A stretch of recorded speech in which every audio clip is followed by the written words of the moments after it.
안녕하세요. 저는 지방에 사는 20대 후반 여자입니다.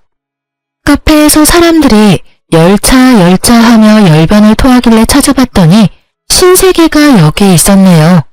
듣다 보니 저와 비슷한 분들이 많아 저도 용기 내 사연 보내봅니다. 저와 남편은 회사 동기였어요.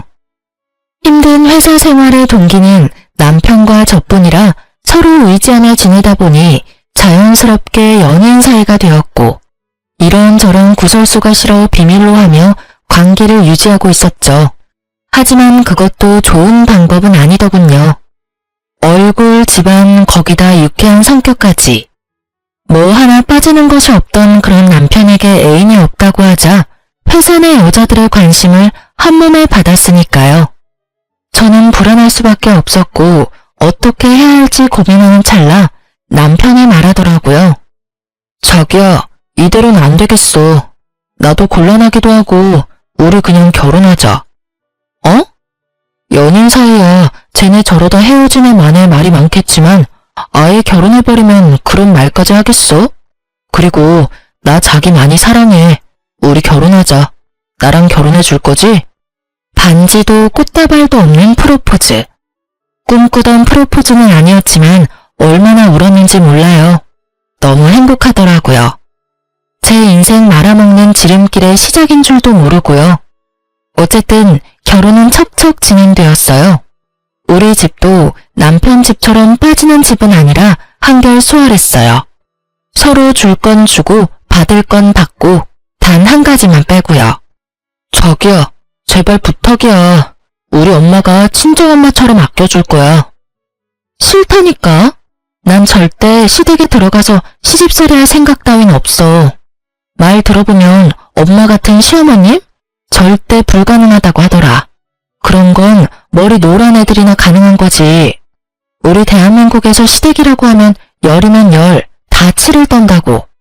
그런데 나보고 시댁에서 살자고? 절대 싫어. 남편은 저에게 시댁에 들어가서 살길 권했고 전 절대로 싫다며 거부했어요. 그럼 딱 3년만 지내다가 다시 나오자. 나와서는 내가 처가살이 할게 쭉. 구미가 당기는 제안이었어요. 3년만 눈 딱 감고 살면 부모님과 함께 살아준다니까요. 지금 말처럼 평생은 아니더라도 단 몇 년이라도 부모님을 모시고 살아준다면 크게 손해보는 것 같진 않았어요. 전 며칠을 고민하다 그렇게 한다고 했죠. 그래, 자기 말대로 하자. 진짜? 진짜지? 자기 최고야. 자기 약속 꼭 지켜. 나 진짜 큰 마음 먹고 들어가는 거야. 그럼. 내가 딱 3년만 살아주면 자기 해달라는 대로 다 해줄게. 뒤늦게 안 사실인데 아버님이 3년은 모시고 살아야 재산을 나눠준다고 했더라고요. 어쩐지 남편이 그렇게 애걸복걸한 이유가 있었어요. 저흰 빠르게 결혼 준비를 마치고 그해 가을에 결혼했어요. 생각보다 시댁 생활은 괜찮았습니다. 제일 걱정이 컸던 시누이도 생각보다 괜찮더라고요. 거기에다 전 허니문 베이비까지 가지게 되어 식구들이 더 잘해주더라고요. 언니, 혹시나 오빠가 말 안 들으면 나한테 말해요. 내가 혼내줄게요. 오빠는 언니한테 잘해. 임신했을 때 남편 행동이 그렇게 중요하대. 언니가 먹고 싶은 거 있다고 하면 다 사주고. 알겠어? 그래, 알겠다니까. 진짜 귀에 딱지 않겠다. 너 가만 보면 우리 장인어른 장모님보다 나한테 잔소리를 더 하는 것 같아. 요즘엔 네 입만 봐도 겁이 나. 또 무슨 잔소리를 할까 싶어서. 오버 좀 하지 마. 내가 무슨 잔소리를 그렇게 했다고? 아버지, 제 말이 틀려요. 허허허, 요즘 네가 오빠한테 좀 그러긴 했지. 그래도 틀린 말 하나 없으니 잔소리라 듣지 말고 잘 새겨들어. 아가, 혹시 불편한 건 없느냐?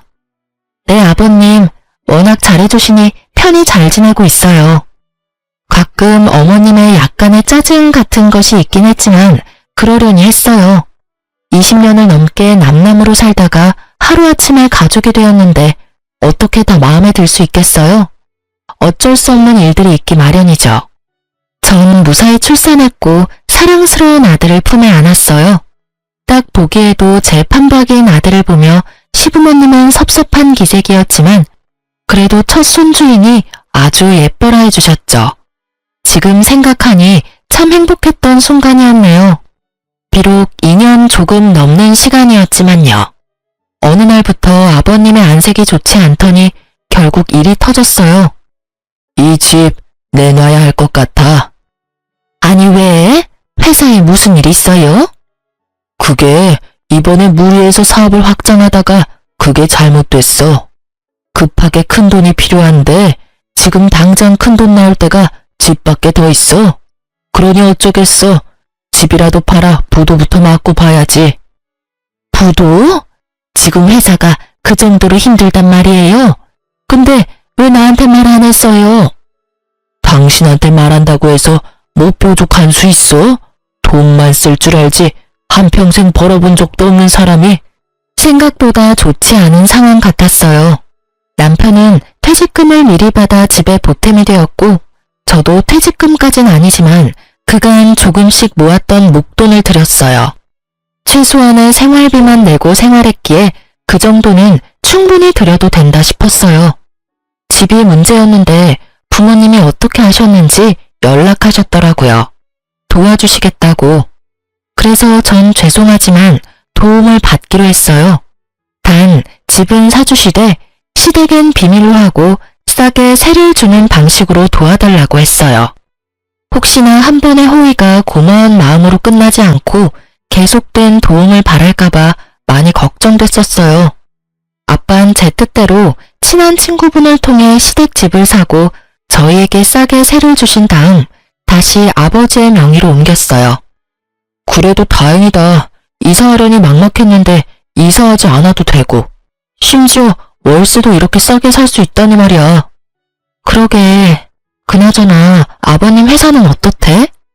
큰 고비는 넘겼는데 여전히 상황이 좋지 않아. 남편의 말대로 상황이 좋진 않았어요. 그렇지만 다 함께 힘을 모아 알뜰살뜰 살면 그리 어려운 상황도 아니었죠. 남편도 그렇고 저도 회사에 잘 다니고 있고 아가씨도 제 돈벌이는 하니까요. 하지만 한평생 돈 무서운 줄 모르고 쓰던 사람들이 하루아침에 변하지는 않더라고요. 어머님은 하루 걸러 하루에 하던 쇼핑을 여전히 하셨고 아가씨도 월급보다 카드값이 더 많이 나오는 그런 상황이 계속해서 이어졌어요. 보다 못한 아버님이 카드를 끊어버리고 상황의 심각성을 몇 시간을 설명하시더라고요. 그제야 두 사람은 생각이란 걸 하는지 과한 소비를 줄이려고 노력은 하더라고요. 그러던 와중 제가 굳이 말하지 않았던 사실을 알게 된 남편이 저에게 화를 내며 물어오더라고요. 당신 왜 말 안 했어? 뭘? 장인어른이 우리 회사 진짜 사장님이라는 거 말이야. 사실 저희 아빠는 제가 다니는 직장의 사장님이었어요. 아니, 정확히는 예전 사장님이셨어요. 제가 회사에 입사할 무렵 아빠는 좀 쉬고 싶으시다며 전문 경영인을 고용해 사장 자리에 앉히셨고 회사 일에선 물러나 계셨죠. 그래서 저도 회사 일을 배우기 위해 급하게 입사 준비를 했었고요. 그렇기에 저와 입사 동기였던 남편은 아빠가 회사의 실질적인 대표라는 것은 알 리가 없었죠. 저희가 입사했을 땐 이미 다른 대표가 정해졌고 정리도 다 된 상태였으니까요. 그게 왜? 내가 굳이 사실은 이 회사가 우리 아빠 거야 할 이유가 있어? 그렇다고 내가 우리 집이 찢어지게 가난하다고 거짓말한 것도 아니고 그냥 말을 안 했을 뿐이야. 그러니까 그 말을 왜 안 했냐고. 이유가 있을 거 아니야. 굳이 이유를 대보자면 처음엔 자랑하는 것 같아서 안 했고 그 뒤론 굳이 할 필요가 없었어. 지금 사장직을 맡고 있는 것도 아니고 지금은 물러나셔서 쉬고 계시는데 그걸 뭐하러 이러니 저러니 떠들고 다녀? 그래도 나 섭섭해. 그런 것도 말 안 해주고. 여보, 이러는 거 보니까 내가 섭섭해지려고 해. 화낼 일도 아닌데 이렇게 언성까지 높이고. 혹시 당신 우리 아빠 재산 욕심나서 그래? 아니야. 그냥 당신이 나한테 일부러 숨겼다고 생각하니까 섭섭해서 그랬지. 그렇지? 당신이 막 처가 재산이나 노리고 어떻게 하면 한 푼이라도 더 뜯어볼까 하는 그런 사람은 아니잖아. 그렇지? 그럼.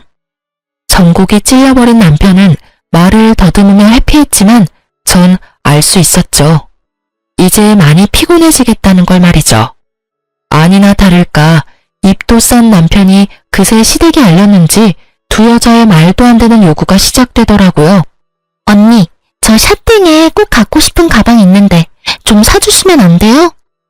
아가, 난 입고 나갈 옷이 없구나. 같이 쇼핑 좀 가자. 너 바쁘면 카드만 줘도 된단다. 네? 저도 돈 없어요, 어머님.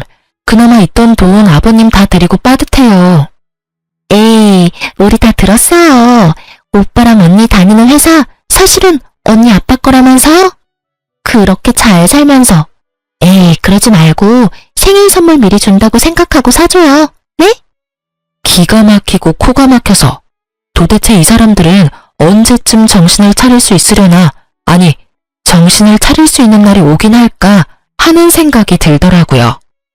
아가씨, 그리고 어머님, 저희 친정에 돈이 많은 거지 저는 돈이 없어요. 제가 처녀도 아니고 출가 외인이 된 지가 벌써 3년이 다 되어가요. 그런 제가 하윤이 가방이나 옷 사준다고 돈을 얻어와도 면목이 없을 노릇인데 어머님 아가씨 옷이랑 가방 사준다고 돈 달라고 하면 제 체면은 둘째치고 하윤이 아빠 면이 서겠어요. 에이, 언니도 참, 뭘 또 그렇게까지 떨어지겠어요. 그냥 시댁에 좋은 일 한다 하시겠죠. 아니 아가씨, 제가 아가씨한테 명품 가방 사주는 게 이 집에 좋은 일이에요? 명품 가방 얼마인지 누구보다 잘 아시죠? 저 같으면요, 아가씨, 있던 백도 팔아서 아버님 드릴 거예요. 저번에 보니까 아버님이 지금 상황에 대해서 자세히 설명해 주던데 아직도 명품 타령이 하고 싶으세요? 제발 현실을 똑바로 좀 보세요. 나이도 많은 아버님 새벽같이 나가셔서 새벽에나 들어오세요. 그런 거 보면서 아, 내가 더 열심히 살아야겠다 이런 생각 못 하세요? 계속해서 어이없는 말만 들으니 저도 모르게 흥분해서 말이 막 나오더라고요. 틀린 말은 하나도 없었지만 굳이 이렇게 감정 섞어 얘기하고 싶진 않았거든요. 사람 말이 아다르고 어다른 법인데 더 좋게 말하고 싶었는데 말하다 보니 질책 아닌 질책이 되고 있더라고요. 거기다 본의 아니게 어머님까지 세트로 묶어서 혼내는 꼴이 되었으니 마음이 편하진 않더라고요.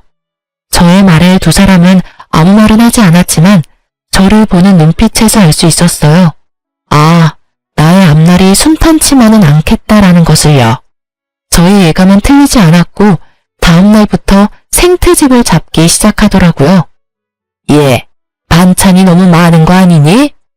그러게, 언니, 어제 우리한텐 그렇게 뭐라고 해놓고선 반찬이 너무 과하네요.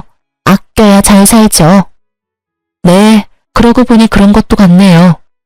내일부턴 이것보다 더 줄이거라. 아니, 간장만 내놓거라. 네 말대로 집 형편이 이 꼴인데 먹는 거라도 아껴야지.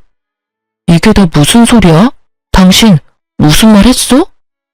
아니 그게 아니라 여보.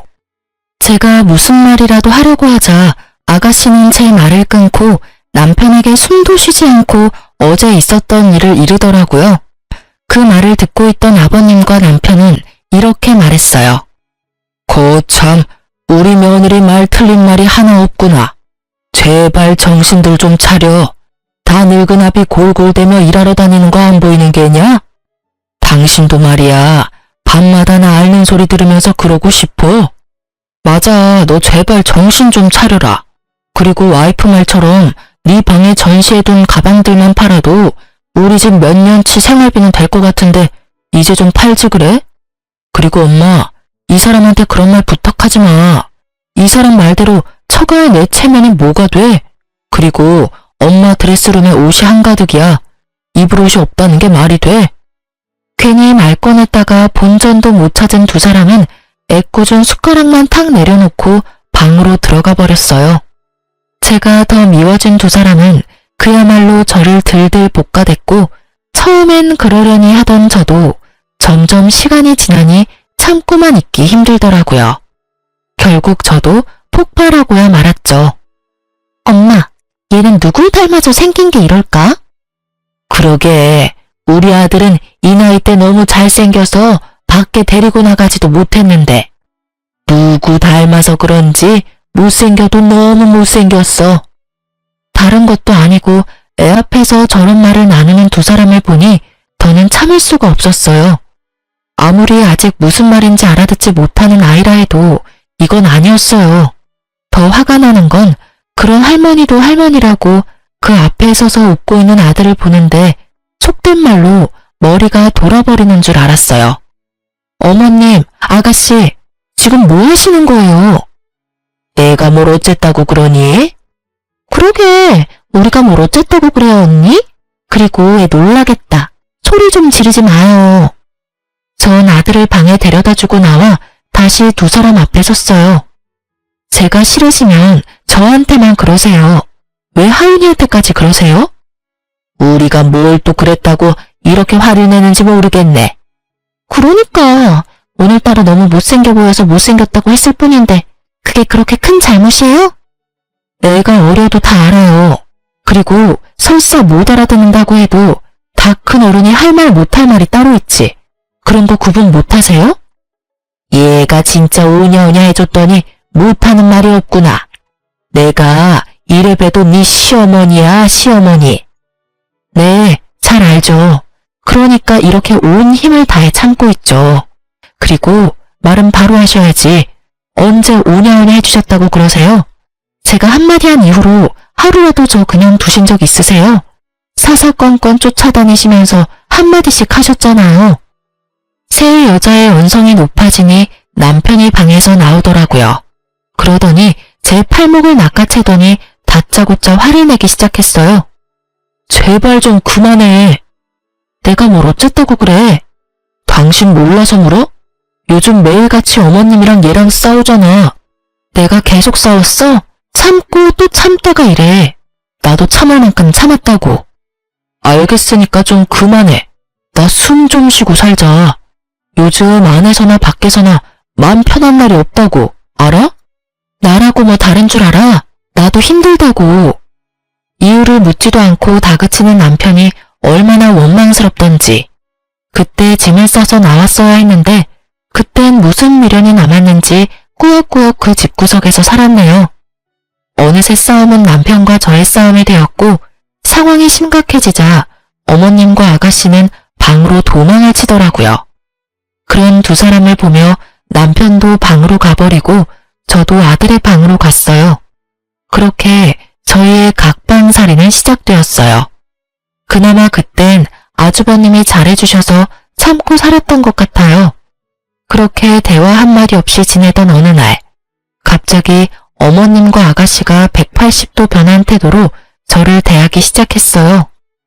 어머 언니, 출근도 바쁠 건데 뭘 이런 것까지 하고 있어요? 이런 건 제가 해드릴게요. 네? 저 제 양말 찾고 있는데요. 이런 것까지 아가씨가 해주시게요? 아니, 그건 언니가 해도 되겠네요. 하여튼 뭐 시킬 일 있으면 시키라고요. 제가 감히 뭘 시키겠어요. 또 무슨 괴롭힘을 당할 줄 알고요. 에이 언니, 그러지 말고 우리 풀어요. 지난번엔 제가 철없이 굴어서 미안해요. 그래 아가, 화 풀어. 언제까지 한 집에서 이러고 지낼 거니? 이제 서로 웃으면서 잘 지내보자꾸나. 갑자기 달라진 두 사람의 태도에 무슨 일인가 싶었지만 출근해야 했기에 대화를 이어가지 못하고 자리를 떴어요. 출근해서 아무리 생각해도 왜 갑자기 태도를 바꾼 것인지 모르겠더라고요. 두 사람의 의아한 친절은 계속되었고 곧 저의 의문은 풀렸어요. 이유 없는 호의는 없다더니 그 말이 딱 맞더라고요. 시간은 흘러 주말이 되었고 그간 신경 쓰지 못했던 아이와 시간을 보내고 있었어요. 그런데 어머님이 다가와 잠시 나와보라 하더라고요. 전 남편에게 아이를 부탁하고 거실로 나갔어요. 아가씨와 어머님이 소파에 앉아 저를 기다리고 계시더라고요. 무슨 일 있으세요? 그게 언니... 분위기를 보아하니 부탁이 있는 것 같은데 말을 하지 못하고 있더라고요. 그래서 제가 말을 해보라고 닥달하자 어머님이 얘기를 꺼냈어요. 그게 아니라 글쎄 얘가 결혼을 하게 됐어. 진짜요? 축하해요, 아가씨. 이번에 선보신 변호사분 맞아요? 그래, 맞아. 근데 너도 알다시피 우리가 지금 형편이 이래서 얘 시집 보낼 돈이 마땅치 않아. 본론이 나오더라고요. 더 들어보지 않아도 뻔한 말이겠지만 전 모르는 척하며 되물었어요. 그런데요? 그냥 형편껏 해서 가면 되잖아요. 형편껏 한다 해도 어느 정도 급은 맞춰줘야 하지 않겠니? 그쪽에서 바라는 것도 있는데 아예 무시할 수는 없는 노릇이고. 여기 있어요, 언니. 그쪽 집에서 이 정도는 해줬으면 한다고 보낸 목록이에요. 아가씨가 전해준 종이를 보니 헛웃음이 나더군요. 아들 가지고 장사는 저 집안이나 돈도 없으면서 다 해줄 수 있다고 큰소리 쳤을 아가씨나 하는 꼴이 우습기는 마찬가지였어요. 아가씨, 이게 다 돈이 얼만 줄은 알아요? 어림잡아 억 단위는 되는데 지금 이 돈이 어딨어요? 언니도 이 정도는 해왔을 거면서 왜 그렇게 말을 해요? 아가씨, 잘 모르시나 본데 저도 이 정도는 안 해왔어요. 그렇지 않아요, 어머님? 저의 물음에 어머님은 당황스러우신 듯 제 눈을 피하시더라고요. 이걸 저한테 보여주는 이유는 잘 알겠는데 저번에도 말했듯이 돈 없어요. 그러니까 저한테 다시는 이런 부탁하지 마세요. 이런 문제로 식구끼리 더는 얼굴 붉히고 싶지 않네요. 전 방에서 하던 일이 있어서 그만 들어가 볼게요. 전 부모님께까지 손을 벌려 아가씨를 시집 보낼 생각은 전혀 없었기에 더욱 단호하게 말하고 방으로 들어와 버렸어요. 쉽게 포기할 사람들이 아니란 걸 누구보다 잘 알기에 머리가 다 아프더라고요. 내일부터 또 어떤 방법으로 제 마음을 돌리려 들지 궁금하기까지 했어요. 하지만 그런 제 생각과는 달리 두 사람은 저를 괴롭히지도 않았고 심지어 기분마저 좋아 보였어요. 전 점점 더 불안해져만 갔어요. 그러던 어느 날 엄마에게 전화가 왔더라고요. 제가 전화하는 일이 아니면 연락을 잘 하지 않는 엄마인데 휴대폰 액정에 엄마가 뜨는데 불안감이 엄습했어요. 설마 하는 마음으로 전화를 받았는데 역시는 역시더라고요. 엄마, 무슨 일 있어? 다름이 아니라 그저께 사부인이랑 사돈 아가씨가 찾아왔었어. 뭐? 혹시 돈 달래? 달라는 건 아니고 빌려달라고 하던데 거의 달라는 말이더라. 너희 시댁 요즘 많이 힘드니? 아니, 아무리 힘들다고 해도 사돈지간이 얼마나 어려운 사이인데 여기까지 와서 돈을 빌려달라고 하는지. 당장 내쫓고 싶은 거 너 생각해서 겨우 참았어. 네 아빠는 너한테 절대 말하지 말라고 하고 없는 돈 셈치고 빌려줄 생각이던데 난 아무리 생각해도 그건 아닌 것 같아서 일단 너한테 전화했어. 잘했어. 아빠한테 절대로 주지 말라고 해. 그딴 인간들한테 한 푼도 주지 마. 내가 이놈의 집구석 가만 안 둘 거야. 거기가 어디라고 찾아가서 그딴 말을 해? 흥분 좀 하지 마, 딸. 너 이럴까봐 나도 어제 하루 종일 고민하다 전화했어. 아닌 건 아니니까. 엄마 말처럼 아닌 건 아니니까 이래. 전화해줘서 진짜 고마워, 엄마. 덕분에 내가 정신이 번쩍 드네. 일단 끊어요. 내가 다시 전화할게요. 정말 정신이 번쩍 들더라고요. 그날 저녁 전 남편과 함께 퇴근을 하고 차에서 얘기를 나눴어요. 당신, 내가 지금부터 두 가지 선택지를 줄 거야. 당신은 두 가지 중 꼭 한 가지는 선택을 해야만 해. 무섭게 왜 이래? 지금부터 난 어쩜 무서운 얘기를 할 거야. 무슨 말인데 이렇게까지 분위기를 잡아. 어머님이랑 아가씨랑 우리 집까지 찾아가서 아가씨 시집갈 돈 빌려달라고 했대. 근데 당신도 알 거 아니야? 그게 달라는 말이랑 똑같은 거. 지금 우리 형편에 그 돈을 어떻게 갚아? 뭐? 진짜 그렇게까지 했단 말이야? 아직 안 끝났으니까 끝까지 들어. 그래서 말인데 난 당신이랑 당장 분가해서 친정으로 들어갔으면 해. 웬만해선 지금 아버님 상황도 그렇고 해서 더 있고 싶었는데 더는 무리야. 그러니까 당신이 결정해.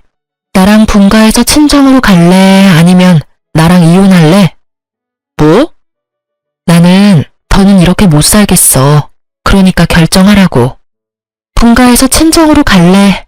아니면 이혼할래? 난 당신이랑 이혼하고 싶지 않아. 그렇다고 분가가 쉬운 것도 아니고. 나한테 하루만 시간을 주면 안 될까? 알겠어. 전 남편의 뜻대로 하루의 시간을 줬어요. 사실 쉽게 내릴 결정은 아니었으니 남편도 어느 정도 이해가 됐어요. 다음날 제가 준 선택지는 2가지였는데 남편은 완전히 다른 답을 가지고 왔더라고요. 여보, 그러지 말고 우리 해외로 나가자. 뭐? 처가살이가 그렇게 싫어? 갑자기 해외는 무슨 해외야? 그동안 일도 많았잖아. 당신이나 나나 머리도 식힐 겸 해서 말이야. 캐나다 얼마나 좋아? 그리고 지금 당신이랑 엄마랑 사이도 이렇게 나쁜데 우리가 대뜸 처가로 들어간다고 해봐. 곱게 보내주시겠어? 모르긴 몰라도 또 집안 한번 뒤집어질 텐데. 남편의 말을 듣는데 그 갑갑한 상황이 눈앞에 그려지며 절로 한숨이 나더라고요. 남편은 제가 흔들리는 모습을 보이자 틈을 놓치지 않고 말했어요. 그리고 요즘 부모들은 애들 데리고 외국 못 나가서 안달이라고 하더라고. 자연스럽게 귀가 트인다고들 하잖아. 내 생각엔 지금이 적기야. 우리 하은이 말 트이기 시작했는데 한국어는 물론 영어도 술술 나오겠지 않을까? 아직 말도 제대로 못하는 앤데 힘들진 않을까? 그러니까 지금이 딱이라고. 다른 사람들은 더 어릴 때 가더라. 어쩌면 우린 이미 늦었을지도 몰라. 지금 생각하면 말도 안 되는 일이었지만 그땐 남편의 제안이 달콤했어요. 그만큼 전 시댁 식구들에서 지쳐 있었고 하루빨리 벗어나고 싶은 마음뿐이었어요. 그 집만 벗어날 수 있다면 어디든 괜찮다는 생각이었으니까요. 거기에다 아들까지 들먹이니 혹했던 것 같아요. 그렇게 제가 정신을 차리지 못하고 있는 사이 남편은 빠르게 자신의 계획을 실행하고 있었어요. 여보, 나 오늘 엄마한테 우리 해외로 나간다고 말할 건데 당신은 좀 나가 있어. 괜히 당신한테 불똥 튈까봐 걱정되어서 그래. 난 아직 결정 못했는데. 해외를 가든 처가를 가든 나가야 한다고 미리 말씀은 드려야 하니까. 아까 보니까 다 나가고 엄마 혼자 계시더라고. 혼자 계실 때 얘기해야지 동생 있을 때 얘기하면 당신도 알지? 상황 피곤해지는 거. 그러니까 요 앞 카페에 가서 있다가 내가 연락하면 와. 일단 알겠어. 좋은 게 좋은 거라고 기분 상하시지 않게 잘 말해. 걱정하지 마시고 얼른 가세요. 가서 여유롭게 커피나 한잔 하셔. 남편의 권유에 저는 서둘러 준비를 하고 집을 나섰어요. 남편의 말처럼 집 앞 카페나 갈까 하다가 오랜만에 친정이나 갈까 싶어 엄마에게 전화를 걸었죠. 여보세요? 엄마, 어디야? 나 지금 집에 놀러 가도 돼? 얘가 무슨 소리 하는 거야? 엄마 지금 병원이잖아. 아빠 입원하셔서. 뭐? 아빠가? 왜? 김서방이 얘기 안 하든? 김서방? 그래, 김서방이 너한테 말한다고 했는데 안 했어? 어쩐지 네가 찾아오지도 않고 연락도 없길래 바빠서 그러나 하면서도 이상했어. 네 아빠 폐암이란다. 전이가 안 된 데가 없어서 심각한 상황이야. 그러게 내가 그렇게 건강검진 좀 받으라고 말했건만 고집 부리더니. 상황이 많이 안 좋아? 안 좋아. 멀쩡하던 사람이 갑자기 쓰러지는데 엄만 그때 생각하면 아직도 숨이 안 쉬어져. 얼마나 놀랐던지. 때마침 김서방이 집에 와 있었으니 망정이지. 아니었으면 그 길로 황천길 갈 뻔했어 네 아빠. 난 정신이 하나도 없는데 김서방이 네 아빠 병원까지 모시고 가서 그날 늦게까지 있다가 갔잖니. 아빠가 아프다니 거기에다 남편은 알고 있었다니. 전 어떤 상황인지 도무지 이해가 가지 않아 남편에게 묻기 위해 집으로 다시 갔어요.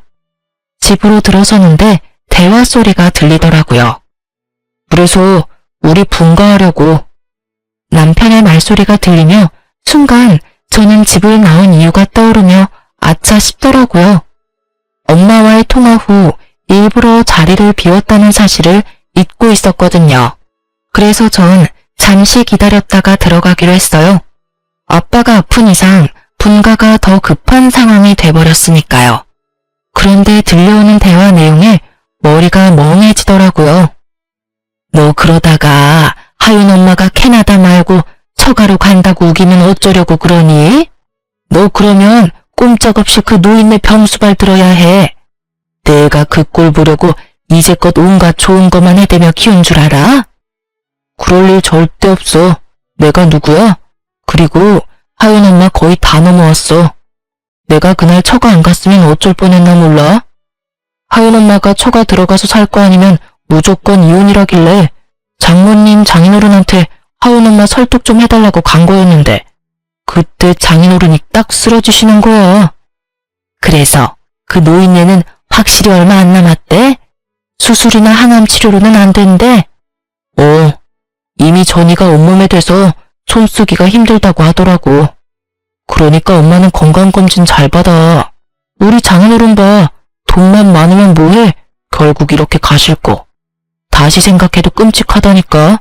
아무것도 모르고 처가살이 시작했으면 유산이야 받겠지만 병수발도 같이 들어야 했을 거 아니야. 그러게나 말이다. 우리 아들은 어쩜 그런 생각을 했을까? 누구 닮아서 머리가 그렇게 좋니? 그러니까 병원에서 나오는데 해외로 가자고 해야겠다 싶더라고.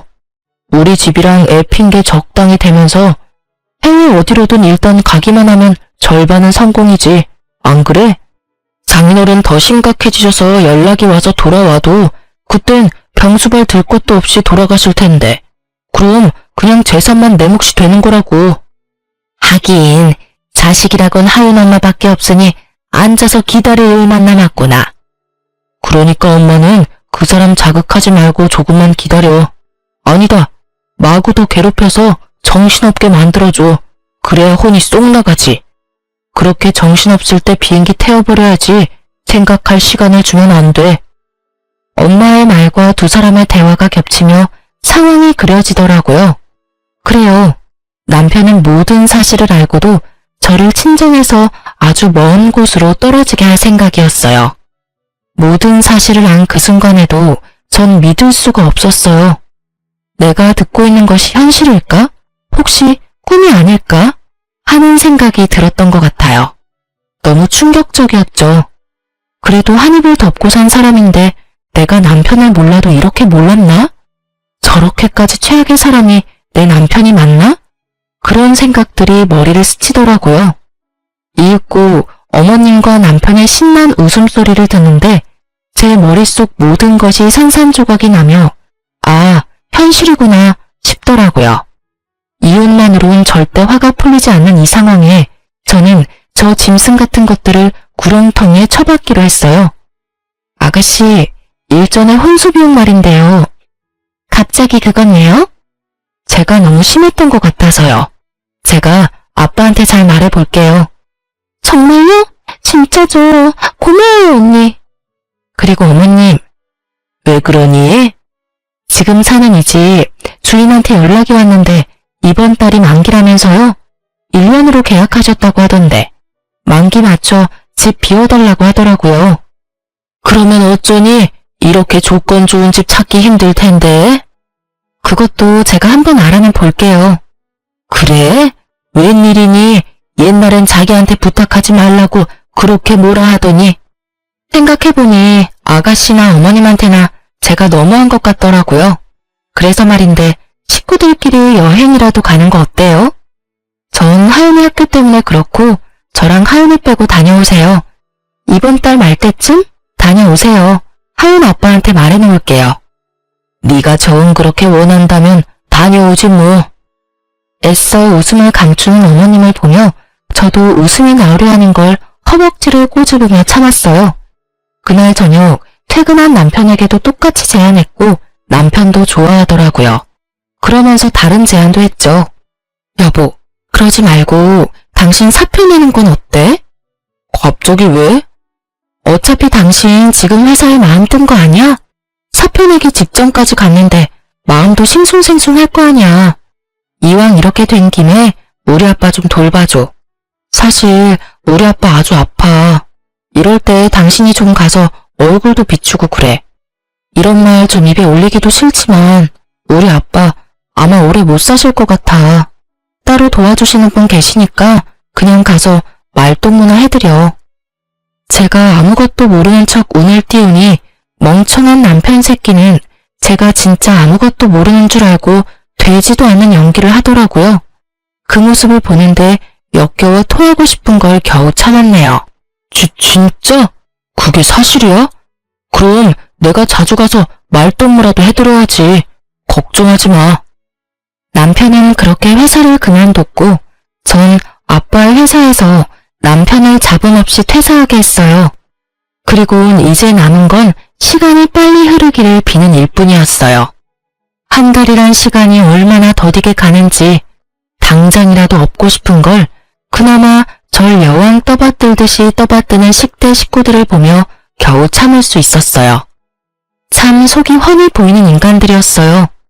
제 입맛대로 굴어주니 어쩜 그렇게 사람이 변할 수 있는 건지 제 말 한마디면 그냥 껌뻑껌뻑 죽더라고요. 그리고 드디어 결전의 시간이 다가왔어요. 제가 계획한 날짜에 맞춰 시댁 식구들은 들떠서 여행을 떠났고 전 그 짐승만도 못한 것들의 짐을 모두 챙겨 현관문 앞에 뒀어요. 가전 가구는 이삿짐 센터에 맡겼고요. 네, 그렇습니다. 전 시댁 식구들을 내쫓을 계획을 세웠어요. 더는 그들의 배부르고 따뜻한 꼴을 두고 볼 수만은 없었으니까요. 얼마 후 여행에서 돌아온 시댁 식구들은 나와 있던 짐들을 발견하곤 집으로 들어와 득달같이 화를 내더라고요. 짐은 왜 저렇게 둔 거야? 집은 왜 이래? 가전 가구 다 어디 갔어? 텅 빈 집이 의아한 남편과 언니, 이게 다 무슨 일이에요? 내 가방들은 왜 밖에 나와 있는 거예요? 저게 다 얼마짜린 줄 알고 그런 짓을 한 거예요? 예, 입 다물고 있지 말고 말을 좀 해보렴. 이게 다 무슨 일이냐니까?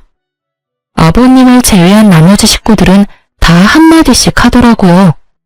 조용하신 아버님은 대충 상황을 눈치채셨는지 집을 한 바퀴 둘러보시곤 어머님과 아가씨를 데리고 집 밖으로 나가셨어요. 혼자 남은 남편은 이 상황이 어떻게 된 상황인지 빨리 설명해보라는 눈빛으로 절 보고 있더라고요. 그래서 전 남편의 궁금증을 풀어주었죠. 당신도 딱 보면 모르겠어? 오늘로 계약 만기잖아. 그것도 모르고 신나서 여행을 갔던 거야? 그거야 당신이 가라고 하니까. 그래서 우리 집에서 쫓겨난 거야? 그러면 앞으로 우린 어디 가서 살아? 우리가 아니고 당신하고 당신 가족들이 쫓겨난 거야. 난 애초에 쫓겨날 수가 없지. 여기 우리 아빠 집이었으니까. 뭐? 이 집 우리 아빠가 사서 당신네 집에 세준 거였어. 그것도 아주 저렴한 가격으로. 우리 아빠는 그렇게까지 당신하고 당신 집안 사람들한테 호의를 베풀었는데 당신은 그런 우리 아빠 마음을 보란듯이 짓밟았더라? 내가 짓밟기는 뭘 짓밟아. 당신이 더 잘 알잖아. 내가 요즘 얼마나 장인어른한테 잘하는지. 잘 알지. 당신이 우리 아빠 많이 아프신 거 뻔히 알면서 나랑 외국으로 가려고 했던 것도. 그러다 아빠 돌아가시면 그 재산 빼먹으려 한 것도 말이야. 내가 잘 알고 있었어. 당신 그걸 어떻게... 지금 그게 중요해? 당신 어떻게 인간의 탈을 쓰고 그런 짓을 할 수가 있어. 먼 타지에서 아빠가 잘못됐다는 소식을 들으면 내가 얼마나 힘들지 그런 생각은 안 해봤어? 우리 아빠는 눈 감는 그 순간까지 하나뿐인 딸 얼굴도 못 보고 떠나실 수도 있었어. 그 심정은 생각해보지도 않았던 거야? 그게 아니라 여보, 내 말 좀 들어봐. 말로는 처가살이 한다고 했지만 막상 진짜 들어가려니 막막했어. 그렇다고 우리 집에서 계속 살자니 당신이 진짜 이혼하자고 할 것 같았고. 그러다가 차라리 외국에라도 나가서 사는 게 더 좋겠다 싶어서 당신한테 권했던 거야. 나도 다 좋은 뜻에서 그랬던 거야. 누가 그딴 거 궁금하대? 우리 아빠 아픈 거 뻔히 알면서 왜 그랬냐고 도대체 왜? 절규에 가까운 제 말에 남편은 변명거리가 떠오르지 않는지 아무 말도 하지 못하고 있더라고요. 기대했던 바가 없어서 그런지 실망스럽지도 않았어요. 하긴 무슨 할 말이 있겠어. 자기 몸은 편하고 싶고 그렇다고 돈줄인 나는 놓치기 싫고 그러니까 자기 자식까지 팔아가며 그딴 말이나 짓거렸겠지. 나도 바보지. 어떻게 그런 말에 속아 넘어갔는지. 아니, 애초에 당신 같은 인간이랑 만난 그 자체가 어리석었어. 남편은 아무 말도 하지 못하고 전 아직 하지 못한 말을 하려던 때였어요. 아가씨가 씩씩거리며 들어오더라고요. 언니, 그럼 나 결혼은 어떻게 되는 거예요? 결혼 자금은 주는 거죠. 그렇죠. 지금까지 정신 못 차리고 헛소리를 해대는 아가씨를 보며 전 말을 했어요. 아가씨, 정신 좀 차려요. 지금 내가 결혼 자금 줄 것 같아요? 상황 파악이 그렇게 안 돼요. 그렇게 시집이 가고 싶으면 아가씨 가방 팔아서 시집가요. 그래도 비싼 애들이라 곱게 내놨으니까 상하거나 그러진 않았을 거예요. 언니, 결혼 자금 해준다고 했었잖아요. 제가 언제요? 아빠한테 물어본다고 했지 해준다고 한 적은 없어요, 저. 다 됐고 그러면 카드값이라도 줘요. 나 언니 말만 믿고 가정 가구 다 카드로 샀단 말이에요. 그거라도 달라고요. 아까부터 사람 입 아프게 왜 계속 똑같은 말 꺼내게 만들지? 아가씨 카드 빚은 아가씨가 알아서 하세요. 나한테 돈 맡겨놨어요? 왜 계속 나한테 돈 타령이에요? 언니! 아, 이제 저 아가씨 아니, 너 언니 아니에요. 나 당신 오빠랑 이혼할 거거든요. 다 들었지? 이혼해 우리. 여보, 이혼이라니. 이런 일로 이혼하는 부부가 어딨어? 야, 이런 일로 이혼하는 부부가 많으면 그거야말로 큰일이야. 식구들은 나만 보면 돈. 남편이란 새끼 머리엔 처가 재산 손 안 대고 코풀 생각으로 가득 차 있고. 아, 막막하다 막막해. 이런 집에서 난 내 아들 데리고 하루도 더 살기 싫으니까 너도 너 갈 길 가. 나도 내 갈 길 갈 테니까. 전 남편을 지나쳐 집을 나가려고 했고 그런 저를 남편이 붙잡았어요. 온몸에 소름이 확 돋더라고요. 전 팔을 뿌리치며 남편의 뺨을 때려버렸어요. 손도 대기 싫었는데 어쩌겠어요? 때려달라고 저렇게나 붙잡는데 때려줘야죠. 언니! 남편이 한 대 맞았다고 눈에 불을 켜고 고함을 지르는 걸 보는데 정말 눈을 찔러버리고 싶더라고요. 귀 썩을 것 같으니까 자꾸 부르지 마. 생각 같아선 다 확 죽여버리고 싶은 거 겨우겨우 참고 있으니까. 더 붙잡지도 말고, 알겠어? 제 살기울인 표정을 본 두 사람은 어떤 말도 어떤 움직임도 없었고 그런 그들을 뒤로 한 채 그 집을 나와버렸어요. 남편의 상황은 그야말로 최악이었죠. 지금 가진 돈으로 어떻게든 월세방이야 구하겠지만 회사도 그만뒀고 아버님 사업도 힘든 상황에서 카드 빚까지 어마어마하니 생활조차 힘든 상황일 것이 뻔했어요.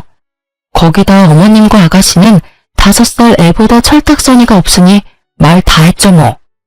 최악의 상황까지 몰린 남편은 부모님을 찾아왔어요. 한 번만 용서해주세요. 장인어른 장모님. 이제 와서 이런다고 달라질 것이 있을 거라 생각하나? 자네는 생각이 없어? 내 몸만 이 모양이 아니었다면 내가 자네를 가만두지 않았을 거야. 여기가 어디라고 감히 찾아와서. 다 오해입니다. 제 말 좀 들어주세요, 제발. 다 오해? 자네가 어떤 생각을 하는지 어떤 짓을 했는지 내 다 들었네. 난 그런 줄도 모르고 내 한평생 일군 회사까지 도와주려 했으니 더 할 말 없으니 경찰 부르기 전에 얼른 썩 꺼지게. 무릎을 꿇고 울고불고 빌어본 듯 뭐하겠어요? 이미 버스는 지나갔는데. 처음 약속대로 처가살이 했더라면, 아니 시댁 식구들이 그런 짓까지만 하지 않았더라면 다 자기 것이 될 수 있었을 텐데요. 자기 무덤 자기가 판 거죠. 그렇게 쫓겨난 남편은 회사로 절 찾아갔지만 전 아예 회사를 그만둔 뒤였어요. 끝까지 몰린 남편은 더 최악인 짓거리를 하더라고요. 하윤이 내가 키울 거야. 뭐? 하윤이 내가 키울 거라고. 대뜸 전화 와서 한다는 말이 아들을 키울 거라니. 말이 되는 소리를 해. 당신이 무슨 자격으로 하윤이를 키워? 자격? 내가 하윤이 아빠인데 그거면 자격이 충분하지. 다른 자격이 또 필요해? 아, 정말 이렇게까지 구질구질하게 나올 거야? 그래, 알겠어. 해보자 끝까지. 전화를 끊은 저는 이혼 전문 변호사를 선임했어요. 그리고 가뿐하게 소송에서 이겨 2번 다시 아들의 이름도 꺼낼 수 없게 만들어 주었죠. 이혼 후 남편은 공사판에서 일용직을 하며 지낸다는 말을 들었어요. 아가씨는 파혼당했다고 하고요. 그 아끼던 가방은 팔았는지 어쨌는지 모르겠네요. 아버님 회사는 큰 위기를 넘겼지만 아마 힘들 것 같다고 아빠가 그러시더라고요. 알고 보니 그래도 사돈이라고 아빠가 도움을 주시려고 알아보셨대요. 다시 생각해도 그때라도 빠져나와서 얼마나 다행스럽던지. 자칫했으면 피 같은 부모님 돈으로 그 빌어먹을 집구석 좋은 일만 시킬 뻔했네요. 이혼 후 저는 잘 지냈어요. 병원에서 더는 가망이 없다는 아버지를 모시고 제 아들과 함께 가까운 근교로 여행을 다녔어요. 마지막까지 병원에서 시간을 보내고 싶지 않다는 아빠의 뜻에 따르기로 했거든요. 처음엔 많이 반대했지만 공기 좋은 곳에서 손주 재롱을 보며 더없이 행복하다는 아빠를 보며 잘한 결정이라고 생각했네요. 결국 아빠는 하늘나라로 가셨지만 떠나시던 그날까지 저를 보며 환히 웃어주셨어요. 요즘은 경영 공부에 힘쓰고 있어요. 큰 회사는 아니지만 그래도 회사를 꾸리려면 전문적으로 배워야 하니까요. 걱정이 컸던 아들도 매일같이 싸우던 꼴만 보이던 때보다 한결 더 편안해 보여요. 요즘엔 못하는 말이 없어 엄마와 제가 당황스러울 때가 많지만 그마저도 사랑스럽네요. 어때요? 많이 답답하셨을까요? 저도 지금 생각해보면 많이 답답한데 그땐 참는 것이 최선이라고 생각했어요. 그래도 더 늦지 않게 정신 차린 걸 위로 삼으며 잘 살아보려고요. 그럼 전 물러가 볼게요. 긴 사연 들어주셔서 감사합니다.